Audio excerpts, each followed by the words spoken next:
runyam semuanya dan jatuh ke angka yang paling rendah. Sehingga saya ingatkan yang namanya Polres, Kapolres, yang namanya Kapolda, yang namanya seluruh pejabat utama, perwira tinggi, ngerem total masalah gaya hidup. Jangan gagah-gagahan karena merasa punya mobil bagus atau motor gede yang bagus. Hati-hati, hati-hati. Saya ingatkan hati-hati.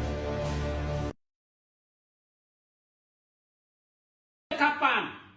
Sampai kapan negara ini akan jadi benar? Hukum dipermainkan. Masa hukum kita bukan berdasarkan undang-undang, tapi berdasarkan pesanan. Koordinasi, paket pasal koordinasi dengan delik pengkondisian unsur pidana kong kali kong. Bagaimana mungkin negara ini akan bisa? Lihat ini semua ya, ini panggilan, ini putusan, pertimbangan putusan akan saya robek. Percuma juga. Karena apa? Negara kita tidak menganut hukum yang benar. Tidak sesuai dengan apa? Konstitusi. Lihatlah. Jaksa mempermainkan perkara. Jaksa mempermainkan masyarakat. Ini saya robek nih. Panggilannya jaksa. Ya.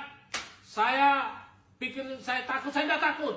Tidak ada lagi yang saya takut ini. Saya akan hadapi dengan taruhan nyawa. Siapkan rebut tembak dan peti jenazah. Kalau mau kriminalisasi saya, karena saya pasti akan melawan. Sebagai putra Tamalaki, saya siap untuk melawan terus. Ingat, bagi saya sudah cukup saya dipermainkan selama ini. Lihat, bagaimana mungkin hakim bisa dipesan putusannya. Bagaimana mungkin hakim yang digaji oleh negara pakai uang rakyat bisa-bisanya hanya bisa menipu masyarakat. Ya, di mana?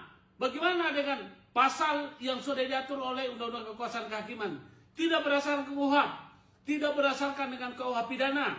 Ya, selalu mereka hanya menggunakan kewenangan. Ingat, kewenangan itu diatur pada pasal 51 ayat 1 KUH pidana. Yang tidak melakukan perintah jabatan yang sama ke pasal 51 ayat 2. Ini saya Guntur Lareba, aktivis penggiat hukum pejuang kebenaran. Dari mimbar Mahkamah Kebenaran saya siap bertanggung jawab. Ya, jaksa, harusnya jaksa agung itu membinasakan sesuai janjinya, binasakan jaksa-jaksa nakal seperti Gatot Haryono. Kemudian Kapolri juga bereskan itu, ya, bereskan itu penyidik dari Polres Sidoarjo yang mengkriminalisasi saya. Mereka dengan terang-terangan memalsukan legalisir ijazah saya tanpa membawa aslinya. Bagaimana mungkin hakim bisa sebodoh itu? Bagaimana mungkin kita mau dibodoh-bodohi? Hanya orang yang tidak waras saja yang mempercayai putusan Mahkamah Agung yang tidak punya pertimbangan hukum. Itu, ya, sampaikan kepada masyarakat. Saya siap untuk ladeni, ya, dengan taruh nyawa. Sudah waktunya masyarakat harus melek. Sekarang ini, ya, masyarakat banyak yang divonis belum tentu bersalah. Ya, hanya dengan gampang mereka bilang salah input. Ya, salah input berarti banyak salah input selama ini. Jadi saya siap bertarung. Ya, ingat. Ya, ingat Gatot Haryono, ya, kepada Deriman Sumargo, kepada Joni Harsono. Saya dan turunan saya sampai turunan ke-10 akan mengejar turunan Anda. Ya, ingat, saya tidak akan pernah berhenti. Ingat hukum karma. Karma akan saya ikutkan. Oke, sekian dan terima kasih. Di mana warganet saat ini tengah ramai memperbincangkan video tentang seorang pria yang merasa dimintai uang Rp80.000 karena melanggar aturan lalu lintas. Ia mendokumentasikan peristiwa tersebut dan membagikannya di media sosial.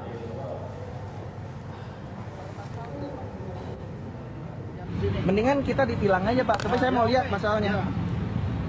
Sini kalau mau ditilang sini.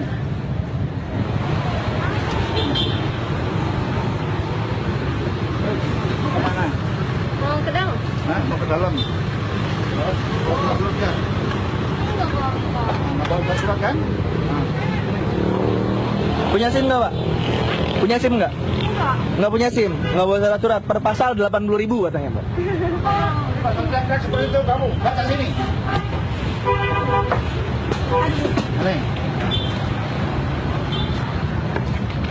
Ini, kalau foto-foto sekalian ini.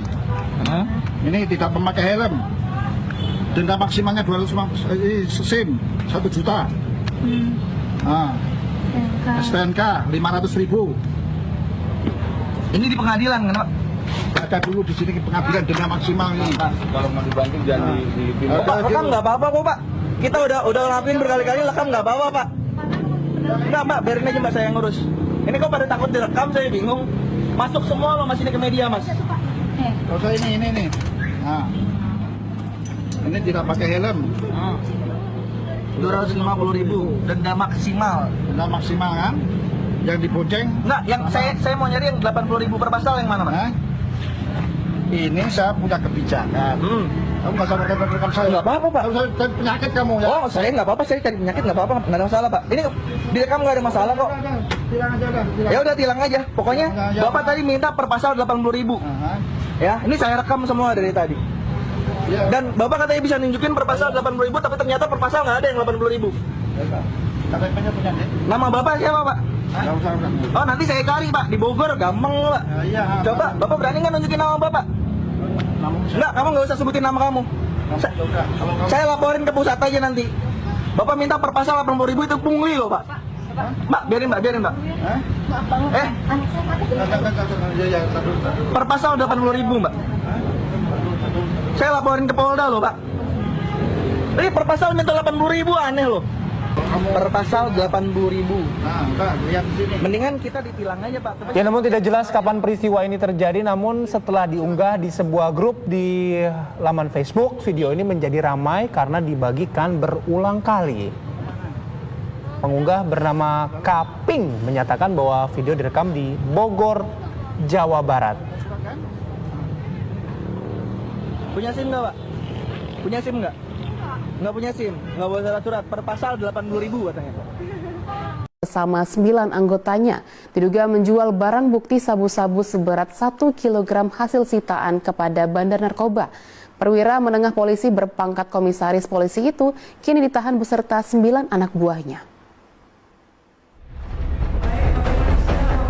Kasus yang melibatkan anggota Polri dalam dugaan peredaran narkotika kembali menyentak publik. Bukannya kompak memberantas peredaran narkoba, Kasat Narkoba Polresta Barelang berpangkat komisaris polisi berinisial SN bersama 9 anggotanya diperiksa Propam Polda Kepulauan Riau. Ke-10 oknum anggota polisi itu diduga terlibat penjualan barang bukti narkoba jenis sabu-sabu seberat 1 kg kepada bandar narkoba. Terkuaknya keterlibatan Kompol SN berawal dari penangkapan bandar narkoba berinisial AZ oleh Ditres Narkoba Polda Kepri pada Juni lalu. Dalam pemeriksaan tersebut, AZ mengaku mendapat sabu-sabu yang merupakan barang bukti pengungkapan narkotika dari oknum anggota Satres Narkoba Polresta Barelang. Dugaan oknum yang terlibat dalam hal ini anggota Sat Narkoba Polresta Barelang saat ini tengah diamankan dalam rangka untuk pendalaman oleh bidang Propam Polda Kepulauan Riau. Jadi untuk sementara tentu karena menyangkut anggota secara internal sedang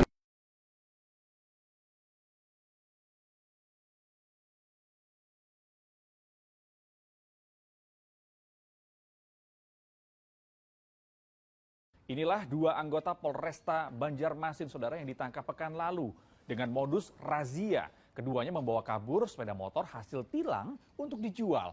Tindak kejahatan keduanya terbongkar saat petugas menyelidiki kasus kehilangan motor yang dilaporkan masyarakat di kota Banjarmasin dan Banjarbaru. Petugas menyita barang bukti 5 unit motor. Kini keduanya dijerat tindak pidana pencurian dengan ancaman maksimal 7 tahun penjara.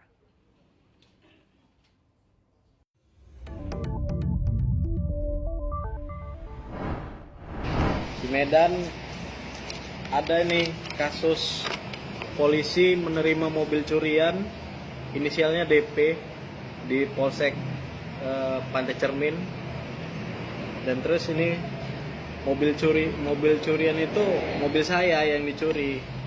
Jadi ini laporan saya di Polsek di Polrestabes Medan sudah 4 bulan nggak diproses, nggak ada titik terangnya. Terus mobil yang diterima sama anggota polsek itu dipasarkan kembali untuk dijualkan di black market. Ini foto-fotonya saya punya.